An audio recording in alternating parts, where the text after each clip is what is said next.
You can find all the deck lists in the video and more at the link in the description down below. Let's get started. You know the deal by now. It's another weekend, which means we had 3 more Pioneer challenges to go through to see what people are brewing up with some brand new Aether Drift cards in the mix. Now, before we get into the weekend's challenges, I do want to go over a certain list that popped up in Friday evening's challenge and give it a special shout out. Looks like goblins are back on the menu! Pilot Cute Chandra 19 took the mono-red tribe and splashed white this time for a recursive angle of attack thanks to a card, Raise the Past, which returns all creatures from your graveyard to the battlefield so long as they have a mana value cost of 2 or less. Now, thankfully, the most effective goblins for the job are all low-cost cards that usually benefited from things like Call of the Death Dweller when the deck was splashing black for a Rakdos Goblin shell already.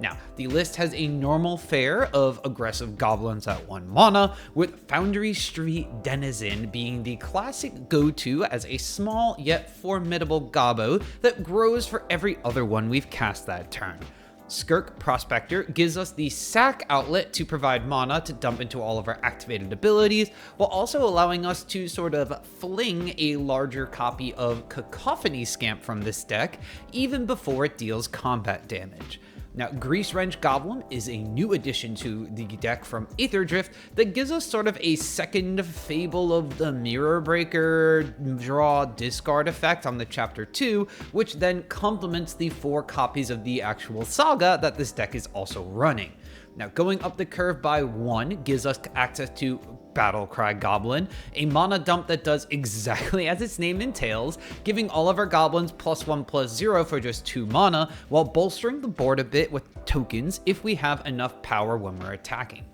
Now, Roosevelt Hordemaster is the lone actual Lord effect of the deck, while being another way for the deck to grind out card advantage. Utilizing Skirt Prospector's ability on any number of tokens that we generate, such as the ones from Goblin Instigator, we're able to impulse effect the top of our deck to find lethal goblins or just extra denizen damage. Now, a single copy of Conspicuous Snoop allows us to play off the top of our library, and if we have one of our other 32 goblins in that spot, we could just play them from right there, while also giving us an additional creature with the activated abilities we need from other goblins if we can find them off the top of our deck. Now, the sideboard plan actually pivots the deck quite a bit, changing the game plan rather than just splashing for removal that we're not running in the main deck. Now, the biggest things to note from the sideboard are the 3 copies of Nahiri the Harbinger and the singleton copy of Moonshaker Cavalry, which is basically, sort of like a overrun effect for this deck. So Nahiri can come down a turn early thanks to Skirk Prospector and hoping to use her -8 ability as soon as possible to find the cavalry to turn our army of goblins into a flying death march that gets larger the more of them that we have in play. Now, the cavalry itself, of course, can be played as early on as, maybe even turn 5 or so if we have a Skirk Prospector in play. But it will shrink the size of the army that it empowers. So it kind of has that same sort of effect that Craterhoof Behemoth has in Elves, where if you tap all your mana Elves, you're not going to be able to get as much damage as possible. Whereas if we actually literally sacrifice all of our goblins for mana, we're not going to overrun for a ton of damage here with the cavalry. Now, white also gives us access to some denial and tax effects from the sideboard, such as cards like Strict Proctor and Deafening Silence, which give the goblins more game against some of the combo decks in the Pioneer format, such as Quintorius combo and Lotus Field combo.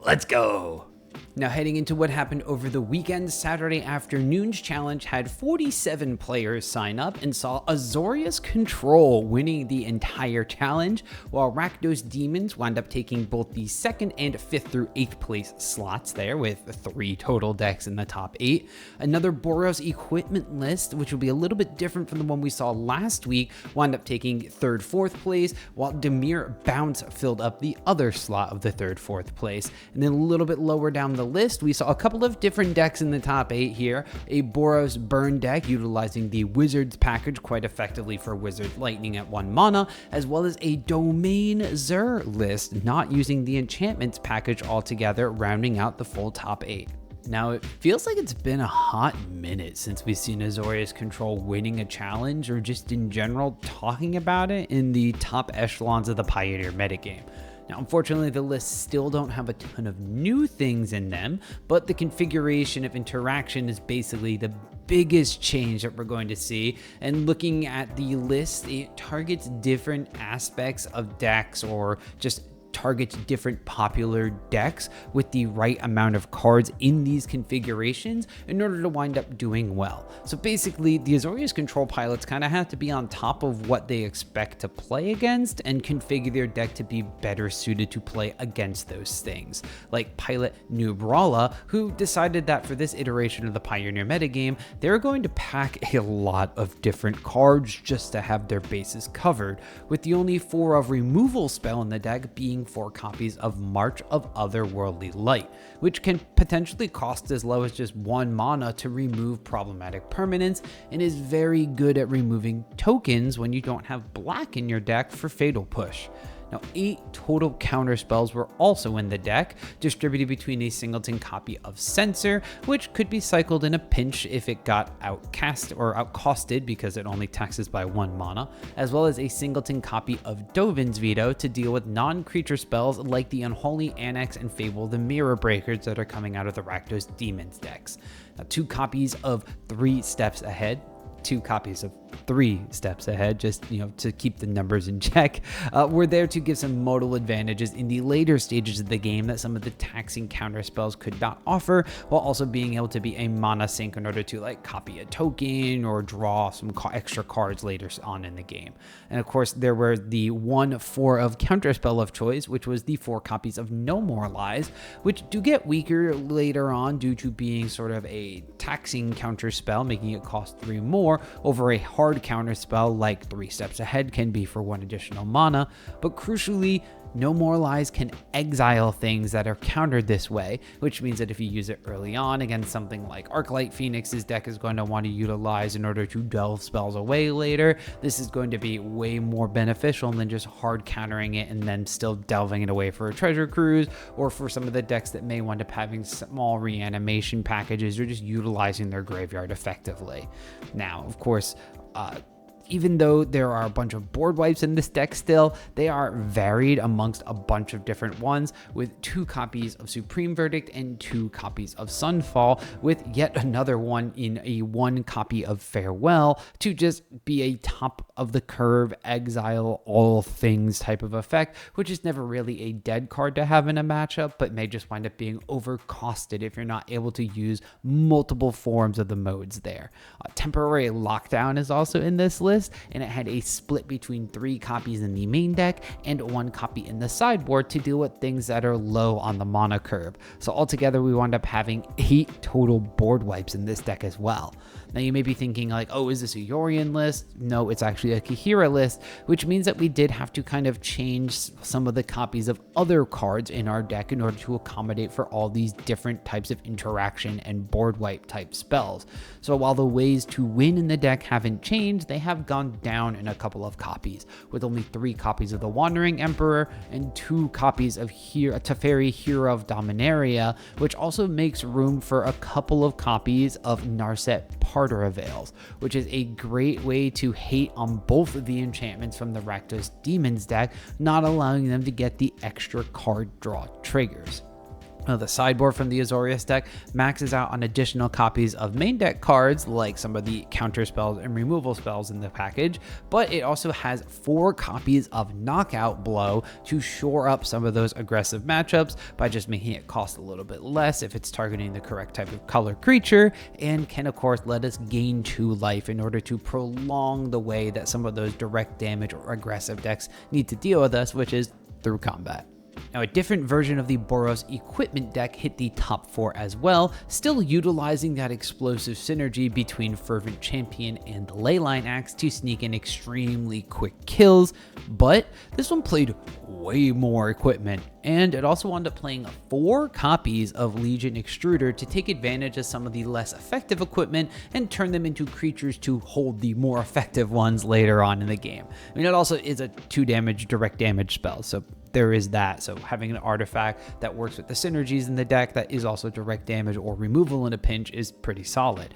Now, speaking of other artifacts in the deck, we did have Lava Spur Boots for ward and haste, Chainsaw to be another sort of removal on a stick as equipment that grows your creature with the more things you get rid of, and Shadow Spear as the quintessential equipment card for its multiple effects, as well as 2 copies of Blade Hold War Whip, which I did have to read a little bit here, to give not just double strike, but also sort of a passive planeswalker type ability that will reduce the cost of all our equipment spells in the deck. So of course you can now equip this to a Fervent Champion for just 1 singleton mana instead of the 5 that is written on the equip cost of the card. Now, there are also 4 copies of a Patchwork Automaton in Pilot Crusherbot BG's list. While the creatures start small, the natural ward ability is a great thing to have, and the possibility of growing for every single equipment we play makes this into a formidable threat pretty quickly. If you throw this down on turn 2 and then play one of your removal spell type equipments and then play another low cost equipment as well, this thing's already going to be a 3/3 that can be swinging in with any number of additional effects that you equip it with later on in the game. Now, sideboarding for this deck includes additional artifact faced removal, like 4 portable holes and some hate pieces as well, like 3 torpor orbs, to supplement the normal Boros affair of hate cards like Rest in Peace and things like that. But these also again provide additional synergy for the extruder and automaton by being artifact based rather than enchantments or spells themselves.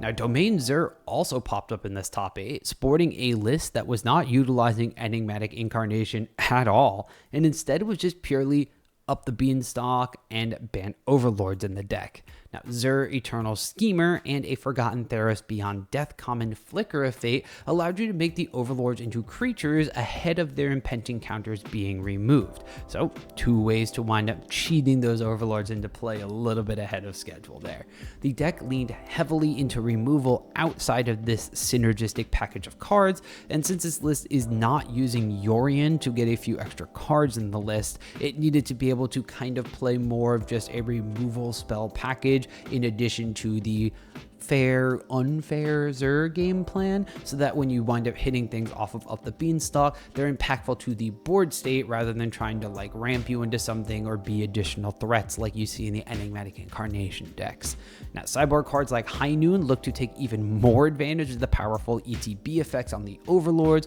while also limiting what your opponents could do in response to them. And then Elish Norn, Mother of Machines, also powers up those ETB effects while hating out your opponent's ones entirely. Now, in lists like this, I'd love to see this archetype iterated on a little bit more, since I think you could do some more interesting things with the package rather than just running removal, maybe running some sort of interaction or putting some of those hate pieces into the main deck instead. And I'd also really love to see Overlord of the Boiler Bilges, like the Enigmatic Shells are doing. Just blinking or getting multiple damage triggers off of this red Overlord can end a game pretty quickly, and I'd love to see this list iterated on, maybe even shifting away from being like Bant splashing green and maybe even just becoming sort of like a Naya shell and just foregoing the blue entirely, or just splashing blue for Zur in that case. Well, I guess that then you're 5 colors because you need to splash for the black as well for Zur. So I can see why the red Overlord is being cut in these shells where it isn't being cut in the 5-color Enigmatic shells. So up to you if you want to see if you can splash red and fit this into the deck with like Cavernous Souls or something too. Now, we're still on Saturday's challenge, and a little further down the list in top 16 of Saturday challenge was a list that would make Ross Miriam jump for joy, as Pilot Short Shorts MTG piloted a Boros Legends list that looked to turn things sideways ASAP old school aggro style and leverage Mox Amber in order to do so by flooding the board with a bunch of creatures. Now, all 29 of said creatures in this list are legendary, which you would normally think is going to be a drawback since you can't have multiple of them out at the same time, and this is going to be an aggro shell that wants to flood the board with creatures. However, this deck has cards like Inti, Seneschal of the Sun, to turn those redundant copies into extra damage and a much needed trample effect on some of these cards. Now, it also wound up packing a new Aetherdrift legend, Basri, Tomorrow's Champion, which itself packs cycling so that doesn't rot in your hand if you already have one in play, and if you've used it to make cat tokens, it gives them a little bit of protection to boot. Now the deck looks to go a little bit wider than previous Legends lists like the Gruul Bards class decks were doing by playing both Anim Pakal, Thousandth Moon, and Adeline Resplendent Cathar. Now, which these two playing together, especially with Inti in the mix, can quickly amass an army with one another and get Adeline quite large, looking to hold one of the two copies of Embercleave in the list just to straight up win games herself. Now, outside of the standard Boros sideboard affair of hate cards, the deck also gets to play a really sweet one-sided board wipe in Urza's Ruinous Blast from the original Dominaria set. Now, the legendary sorcery can only be cast if you have a legendary creature or planeswalker in play, which is no issue for this deck, and exiles everything non-legendary to leave opponents basically empty fielded against your legendary army.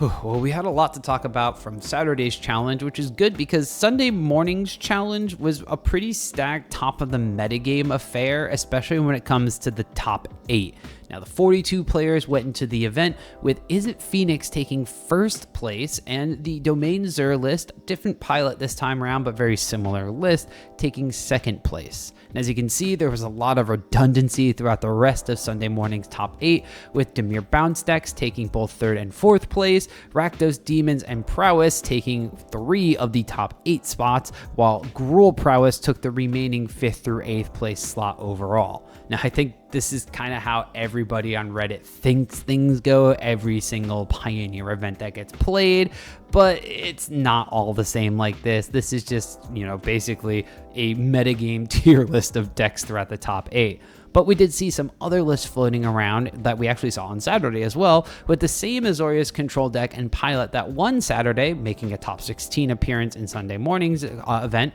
while the Boros Equipment player was also in this event, however, fell to a top 32 performance overall. Now, way down at a 2-4 record, which was still good enough for a top 32 ranking in this event, was a Jeskai Artifacts list that was foregoing any of the Ensoul Artifact or Case of the Filch Falcon options and instead went for some new Aetherdrift cards. Now, there was Mendicant Core Guidelight to be a construct-like beater alongside copies of Gleaming Geardrake, so both of those could get pretty big pretty quickly, one for having artifacts, one for sacrificing artifacts, as well as some copies of Voyager Glidecar as a sort of vehicle version of Warden of the Inner Sky, only you don't get the repeatable scry triggers, you just gotta tap things to crew it, and it gets bigger as you do so. Now, Memory Guardian also made an appearance as a 3 of in the deck, and hopefully being an undercosted 3/4 flying beater. But it seems a little underwhelming if you can't get that thing out consistently on like turn 2 or 3 like you can with like a Knight or a Loxodon in a Convoke shell, because otherwise a 3/4 flyer on turn 4 that's only being reduced by 1 or 2 mana isn't the most intimidating thing to have around when you could be doing bigger or better things like slapping a pair of scissors on something and making it a 5/5. Now, for what Sunday morning's challenge lacked in some deck diversity or just interesting lists we hadn't seen before, Sunday afternoon's challenge bumped up to 51 players and had a little bit of a different top 8 performance, as well as some more interesting decks later on in the tournament. First place was still Rakdos Demons, with Gruul Aggro taking second place, more of the Prowess Mouse style deck. We also saw Rakdos version of the same deck taking third, fourth, alongside Enigmatic Incarnation, which does have Overlord of the Boiler Bilges in their list. And then rounding out the rest of the top 8 were more interesting lists, including a Domain Zur list that we saw from earlier on Sunday, the Dimir Ninjas list that we've talked about that keeps popping up throughout Pioneer, Boros Wizards, this time with 12 wizards altogether in order to really turn Wizard Lightning into a 1-mana lightning bolt, and then another Gruul aggro deck rounding out the overall top 8. Now, if you look just underneath the top 8 there in 12th place, we find a spicy 80-card Yorion Temur Analyst deck from Pilot, Just Call Me Jik. Aftermath Analyst, Lumra, Nissa Resurgent Animus, and World Soul's Rage are still how the deck's engine and win conditions operate, but Pioneer and Yorion are giving them plenty of more cards to pack into the deck, including going up to 40 lands total with 20 total fetch lands to recur. Now you get access to cards like Fable, the Mirror Breaker, and Memory Deluge. We get to team up in this deck for a powerful card velocity and card advantage pair of cards, while Fable and Doppelgang can do a lot of copying shenanigans with all of the mana that this deck is going to find and be able to produce in mass thanks to Virtue of Strength. Now, 3 copies of Bonnie Paul Clear Cutter in the sideboard give the deck an on-theme pivot that can close games quickly if opponents don't leave some of their removal in the deck, and makes it so that Lumra doesn't have to bear the weight of just dealing all that damage itself in the post-sideboard games where your graveyard may be under attack. Further down in 31st place overall was Fletcher Pullup's Abzan list, looking to take advantage of the crime mechanic the way that Magda lists were doing previously, with cards like Ghost Vacuum and Scrabbling Claws to just exile cards from graveyards and just target your opponent's stuff. Now, however, this deck is not making dragons, it's making land drops with Free Strider Lookout and making it look easy for new god on the block, Ketramose the New Dawn, to attack as quickly as possible. Now, the deck does run 2 main copies of Beza, Bounding Spring, and Overlord of the Baelmerk to round out its creature package, but it does really want to use the god as the main win condition and is packing a controlled package of removal and discard shells to ensure that it does so. Now, exile removal like March of Otherworldly Light and Vanishing Verse help add to the exile count for Ketramose, while Deadly Cover-Up can exile things on both sides of the board from graveyards and the deck entirely of your opponent, while keeping Ketramose itself alive through the board wipe to just swing uninhibited after all of these cards hit exile, and then can turn on Ketramose pretty much in and of itself. I think about it now, you're going to hit potentially 4 copies from your opponent, and by collecting evidence, if you exile 3 things of your own, boom, there's enough to turn Ketramose on right there.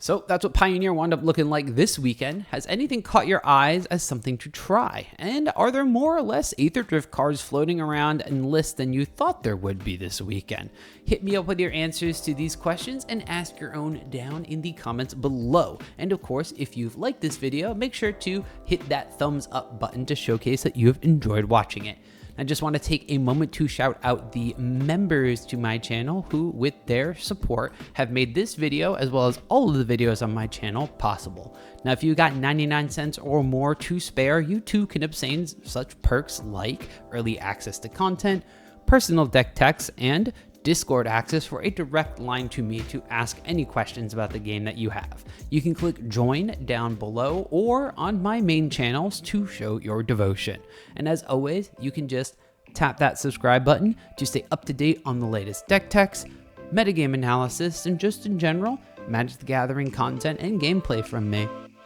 See you in the Pioneer queues.